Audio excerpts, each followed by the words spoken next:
সবাই যদি কচি ডাব খুঁজতে থাকো তাহলে ঝুলে থাকা ডাবগুলো খাবে কে? কেন ঝোলা ডাব খাবো কোন দুঃখে? যেখানে ডাক্তার বলেছে যে কচি ডাব খেলে শরীর স্বাস্থ্য দুই ভালো থাকে এবং পেট ঠান্ডা থাকে, সেখানে ঝোলা ডাব খাবো কেন? সরি বোন, তোমার এই উক্তি মানতে পারলাম না। নেক্সট। প্রেম তো সবাই করে, কিন্তু লাগাতে পারে কজন? হ্যাঁ লাগাও, আরো বেশি করে লাগাও। লাগিয়ে লাগিয়েই তো সমাজের পোঁত মেরে দিল একবারে। আচ্ছা হাইপার হয়ে লাভ নেই। নেক্সট, সময় বড় কম। গরমে থেকে তোমরা যদি রেহাই পেতে চাও তাহলে আমার মতন করে এইভাবে আইসক্রিম চুষে চুষে খাও।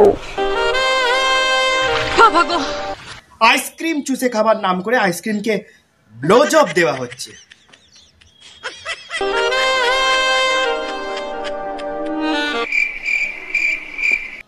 ওরম ভাবেই চোষো, মুখে একবারে ঢোকাবার দরকার নেই, যদি গলার নলিতে আবার আটকে যায় সাবধানের মান নেই। কি বলো?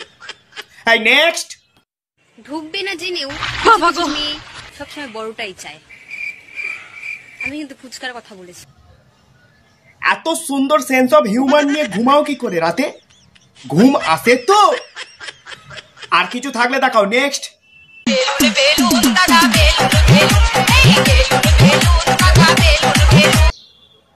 ওটা বেলুন বৌদি, অত মনে হচ্ছে কেউ পিন মেরে হাওয়া বের করে দিয়ে যায়। নিশ্চয়ই মুখ দিয়ে ফোলানো বেলুন। তাই এই বাবা আমাকে বেলায় গেলে না ছোটবেলায় গ্যাস বেলুন কিনে দিত, ওই জন্য বেশ ফোলা থাকতো, অনেকক্ষণ আকাশে ঘুরতো।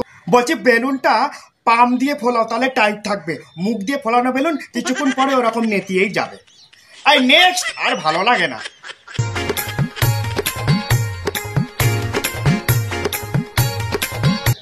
ফেলে দেবা চায়ের ভার আর তোমাদের ওই দুলতে থাকা গান, দুটোই মনে লাথি মেরে ভেঙে। দেখা হবে পরবর্তী ভিডিওতে। আজকে এইটুকুই। এখনো বসে আছো, একটু টিপে দাও ভাই। আবার নয়, লাইক বাটনের কথা বলেছি আমি। Tata, good bye. क्यों हिला डाला ना? मजा आया।